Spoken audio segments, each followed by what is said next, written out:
नमस्कार। City post में आपका स्वागत है। मैं हूं आपके साथ मुकेश कुमार सिंह। चुनावी समर में कई उम्मीदवार अपनी जीत का दावा कर रहे हैं। बिहार में तीनों चरण का मतदान जो है वह संपन्न हो गया है। हम अभी मौजूद हैं सहरसा के ऐसे इलाके में जहां पर दबदबा है महिषी के प्रत्याशी राजद के डॉक्टर गौतम कृष्ण का। हम अभी डॉक्टर गौतम कृष्ण से जुड़ने जा रहे हैं। उससे पहले आप देखिए यहाँ का नज़ारा। ये तमाम लोग गौतम समर्थक हैं, डॉक्टर गौतम कृष्णा के ये तमाम लोग समर्थक हैं और इन लोगों को पूरी उम्मीद है कि गौतम कृष्ण राजद की टिकट पर चुनाव लड़ रहे हैं महिषी विधानसभा से। और जो गिनती होगी 10 नवंबर को, उससे पहले ही उनकी जीत सुनिश्चित है। हालांकि आज और कल की जो रात होगी वह दोनों कयामत की रात होगी। हम जुड़ते हैं गौतम कृष्ण से और जानते हैं कहाँ पा रहे हैं अपने आप को इस चुनाव में। जीत सुनिश्चित है? जी, बहुत-बहुत धन्यवाद।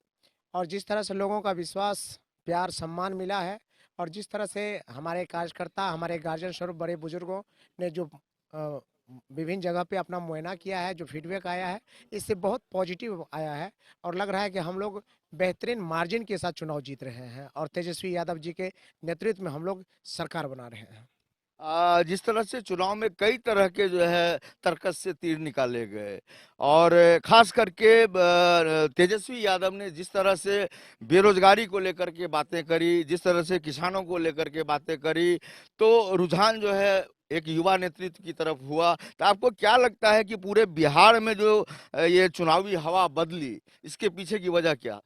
इसके पीछे 2 वजह है। एक पिछली सरकार जो थी 15 साल से माननीय नीतीश कुमार जी के नेतृत्व में जो सरकार चल रही थी, उसमें लोगों का जिस तरह से विश्वासघात हुआ है, जो सुशासन के नाम पे कुशासन और रावण राज को देखने को मौका मिला, बेरोज़गारी, भ्रष्टाचार और जिस तरह से लोगों को उनसे अपेक्षाएँ थी, वो अपेक्षाएँ नहीं मिल पाई।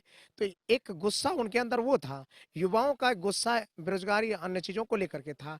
और दूसरी बात है तेजस्वी यादव जी की कम दिनों में ही जो नेतृत्व उन लोगों ने देखा है, जो हौसला देखा, जो युवाओं और ज़मीनी पकड़ देखा, तो तेजस्वी यादव जी को जहाँ बनाने की इच्छा थी, वहीं नीतीश कुमार जी से मुक्ति पाने की थी। यही वजह है कि परिवर्तन की बयार चली। आपको ये नहीं लगता है कि पीछे का जितना भी चुनाव हुआ है वह जाति के नाम पर हुआ है, वह धर्म के नाम पर हुआ है? इस बार कहीं जाति नहीं दिखी, कहीं धर्म नहीं दिखा, एक नए तरह का समीकरण देखने को मिला। बिल्कुल आपने सही कहा क्योंकि राजद का जो भी पिछला नारा था, जो भी तरीका था पिछला, उस तरीका को और नारा को बदल करके अब ए टू जेड का समीकरण बना है। आप देख सकते हैं हम लोग सहरसा में है और सहरसा की 4 सीटों का आप विश्लेषण करेंगे तो आपको लग जाएगा निश्चित रूप से यह ए टू जेड की पार्टी है। आप 4 विधानसभा में देखें, मैं महिषी विधानसभा से लड़ रहा हूँ और यादव जाति से आता हूँ। सहरसा जो है वहाँ से राजपूत समुदाय से आ रहे हैं लवली आनंद जी। और उसके बाद सोनबरसा देखें तो कांग्रेस खाते में गई है, लेकिन वहाँ आप देख सकते हैं एक दलित सुरक्षित है। और फिर बख्तियारपुर वहाँ देखें तो एक मुस्लिम समुदाय के। इस तरह से हम देखें तो पूरे बिहार का यही नतीजा है और ए टू जेड का समीकरण है। मेरी ही बात अगर करें हम लोग महिषी विधानसभा में, तो मुझे कोई लगता ही नहीं है कि किसी जात और धर्म के लोगों ने मुझसे अलग रहा है। हर जात धर्म का मुझे वोट मिला है और जिस तरह से उत्साह, जिस तरह से कार्यकर्ताओं में हौसला और बिना कोई खर्चा का, बिना कोई पेट्रोल का, पैसा का, बिना मैनेजमेंट का, जिस तरह से आम लोगों ने सहानुभूति, प्रेम और सहयोग दिया है, यह निश्चित रूप से परिवर्तन परिवर्तन की लहर थी और तेजस्वी यादव जी के नेतृत्व की लहर थी। गौतम जी, बड़ा सवाल यह है कि महिषी का जो क्षेत्र है काफी पिछड़ा क्षेत्र रहा है। आजादी के बाद से ही अगर बात करें तो महिषी पर किसी विधायक की जो नजर होनी चाहिए पैनी, जो विकास का जलजला होना चाहिए, वह कहीं नहीं दिख रहा है। अगर गौतम कृष्णा को जनता ने स्वीकार लिया है, अगर विजयश्री उन्हें हासिल होती है, विधायक का तमगा उन्हें मिलता है, तो महिषी की तस्वीर किस तरह से बदलेंगे आप? सबसे पहले आपके चैनल के माध्यम से हम अपने पूर्ववर्ती सभी विधायक जी को बड़ी दिल से सम्मान देते हैं और नमन करते हैं। जहाँ तक बात है कि उन लोगों ने जो अपने उत्तरदायित्व को निभाया, उसके लिए हम प्रशंसा करते हैं। जो मेरे हिस्से का काम अगर मुझे 10 तारीख के बाद ज़िम्मेवारी मिलती है, तो बच गया है, उसको निश्चित रूप से बड़ी मजबूती के साथ काम करेंगे और यहाँ के गरीब-गुरबाओं के लिए काम करेंगे। ख़ास तौर पे महिषी विधानसभा एक ऐसा विधानसभा क्षेत्र है, जिसकी भौगोलिक स्थिति के आधार पे 2 भागों में बाँटा जा सकता है। एक भाग जो 15 पंचायत का है वो बांध के अंदर का है। वहाँ जीवन की सुविधाएं कैसे बढ़े, लोग जनजीवन को, अस्त व्यस्त जनजीवन को कैसे व्यवस्थित करे, इसकी लड़ाई है। और जो बांध के बाहर की पंचायत हैं, 39 पंचायत में से वहाँ विकास की बात है। तो हम अपनी प्राथमिकता को दोनों आधार पे बांट करके काम करेंगे। जो बांध के अंदर है वहाँ के लिए प्राथमिकता कुछ और होगी, जो बांध के बाहर के होंगे उसके प्राथमिकता कुछ और होगी। जो बांध के बाहर है, यहाँ 3 ब्लॉक है, तो 70 कटैया का प्रखंड भवन निर्माण अभी तक उपेक्षित है। और जो सारा एक बड़ा मुद्दा हमने चुनाव से पहले भी रखा था, तो प्रखंड भवन निर्माण हमारा पहला हो, महिषी का चंद्रायन नौहट्टा का चंद्रायन रेफरल हॉस्पिटल हो, महिषी का कंदाहा सूर्य मंदिर का पर्यटन स्थल की हो, और सीपेज कोसी विकास प्राधिकार जो हम लोगों का यानी कि कहें महिषी का सबसे बड़ा चिर प्रतीक्षित मांग रहा है, जो आज तक ठंडे बस्ती में है, सरकार की उपेक्षित रवैया रही है, उन पे हम लोग काम करेंगे, ताकि एक जो बड़ा हिस्सा, जनसंख्या का बड़ा हिस्सा बांध के अंदर जनजीवन अपना जीवन व्यतीत कर रहे हैं। वहाँ आज भी लगभग 60 साल पूर्व की स्थिति बनी हुई है, कोई सुविधा नहीं है, जनजीवन कैसे चले, शिक्षा कैसे चले, स्वास्थ्य कैसे हो, इन चीज़ों को लेकर के बड़ी समस्या है।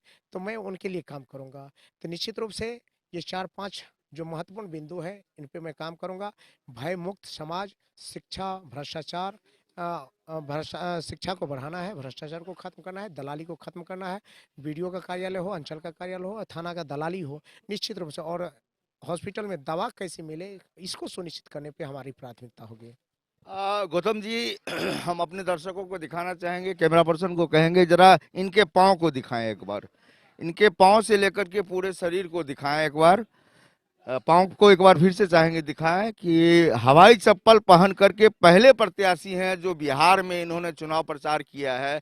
और दाढ़ी देखिए, बाल देखिए, लंबी लंबा लंबा, यह पूरी तरह से यायावर की तरह है, जिसे लग रहा है कि ये विधायक नहीं बल्कि जनता का सेवक बनना चाहते हैं। क्या है इनके मन में, हम जानना चाहते हैं कि अमूमन जो चुनाव होता है, विधानसभा लोग जाना चाहते हैं, लोकसभा लोग जाना चाहते हैं, उनकी उम्मीद होती है कि बड़ी कुर्सी पा करके, बड़ी जगह पा करके कुछ अपने घर का, अपने रिश्तेदार का करें। आपने ये पूरा आवरण आपका बता रहा है कि आप कुछ नया करना चाहते हैं। क्या है नई सोच आपकी? चलिए चलिए, एक तो व्यक्तिगत सवाल है, और व्यक्तिगत सवाल पे मैं कुछ नहीं कहूँगा। व्यक्ति का नेचर और सिग्नेचर कभी नहीं बदलता। मैं एक गरीब माँ बाप का बेटा हूँ, और गरीबी में पल बढ़ करके बीडीओ का नौकरी प्राप्त किया, पीएचडी किया, पटना और दिल्ली में पढ़ाई किया। निश्चित रूप से बड़ा मंशा था, सपना था कि मैं गरीब जनताओं के लिए काम करूं। और मैं आज एक प्रत्याशी के रूप में आपके आपके से बात कर रहा हूं। मैं निश्चित रूप से एक गरीब कार्यकर्ता का बेटा हूं। मेरे पिताजी विष्णुदेव यादव जी एक प्रखंड अध्यक्ष हुआ करते थे। तो मैंने कार्यकर्ताओं का दर्द देखा है, उनकी गरीबी देखा है, और उस गरीबी और मजबूरी में पल बढ़ कर के एक कार्यकर्ता का बेटा वीडियो बना। और फिर वीडियो बन करके मैंने एक एक अपनी उत्तरदायित्व को अपने ईमानदारी पूर्वक निभाने का काम आया। कुछ अड़चनें आई, बात हुई, बहुत सारी बातें हैं, उसको बाद में बताया जाएगा। इन लोगों को, इन चीज़ों को लेकर के हम फिर चुनाव में आए, और पिछले दफ़े का चुनाव में भी अच्छा मत प्राप्त हुआ। और इस बार लालू जी और तेजस्वी यादव जी का हम धन्यवाद देते हैं आपके चैनल के माध्यम से, जिन्होंने मुझे बड़ा उत्तरदायित्व और अपना पार्टी सिंबल दे करके चुनाव में के मैदान में उतारा है। तो चप्पल और जो होलिया है, ये किसी को खुश करने के लिए या वोट लेने के लिए नहीं है, बल्कि यह अपना एक नेचुरल स्वभाव है मेरा। क्योंकि चप्पल है, कहीं जाएंगे आएंगे, कोई मुझे उसमें कीचड़ में जाना हो, पानी में जाना हो, नाला में जाना हो, तो कोई समस्या नहीं होती है। और जो मेरा विधानसभा है, यह निश्चित रूप से भौगोलिक स्थिति वहाँ की गड़बड़ है। ऐसी स्थिति में सिर्फ कार पे सवारी करके आप विधानसभा के जनजीवन तक नहीं पहुँच सकते हैं। निश्चित रूप से आपको नाले में उतरना होगा, नदी पार करना होगा, बोट की सवारी करनी होगी, कीचड़ में गुजरना होगा, धान खेत से गुजरना होगा, मक्का खेत से गुजरना होगा। तो वहाँ आपकी खूबसूरती और अन्य चीज़ों का ठिकाना नहीं रहेगा। अगर आप वहीं के जनजीवन के अनुसार आप जीना शुरू करते हैं, तो उनके दिल में उतरेंगे, और निश्चित रूप से उनके दर्द को समझेंगे। जब दर्द को समझेंगे, तब आप अब उनके बारे में कुछ सोच पाएंगे। तो क्या माने कि आप जो है विधानसभा के विधायक होंगे या फिर जनता के सेवक और जनता के विधायक? मैं निश्चित रूप से जनता के बीच में रहना पसंद करूंगा। विधानसभा जाना हो, उससे पहले मैं वीडियो भी था। तो अगर पद ही मेरी मर्यादा होती, पद ही मेरा अस्थायी चीज होता, तो मैं वीडियो था ही, मुझे कोई काम करना नहीं था। तो जैसे पद तो समय की मांग होती है, समय के अनुसार छूटता है और जुड़ता है। तो कल वीडियो थे, आज नहीं है। आज हम अगर जनताओं का जो प्यार मिल रहा है, कल विधायक बन सकते हैं। लेकिन निश्चित रूप से हम विधायक बन करके ये लगे कि विधायक बनो, विधायक हूँ, वो नहीं मुद्दा है। मुद्दा है आपका व्यक्तित्व और पर्सनैलिटी कैसा है। अगर पर्सनैलिटी वैसा होगा तो जनताओं का जो प्यार और सम्मान, जो सर्टिफिकेट मिलेगा उस पर मैं काम करता रहूंगा। गौतम कृष्णा जी, इन्होंने साफ कर दिया है कि ये सदन जाएंगे, लेकिन जो महसी का इलाका है बिल्कुल जो है कुसी कछाड़ का इलाका है, जहां गरीबी, भुखमरी, बेकारी कुलाचे भरती है, वे जनता के बीच रहेंगे। जनता जिस तरह से जीवन यापन कर रही है उस दर्द के साझीदार होंगे, और जनता के प्रति जो उनका दायित्व बनता है बतौर विधायक वह तो करेंगे ही, लेकिन जनता को एक विधायक नहीं मिलेगा बल्कि जनता को एक सेवक मिलेगा। इस कार्यक्रम में इतना ही।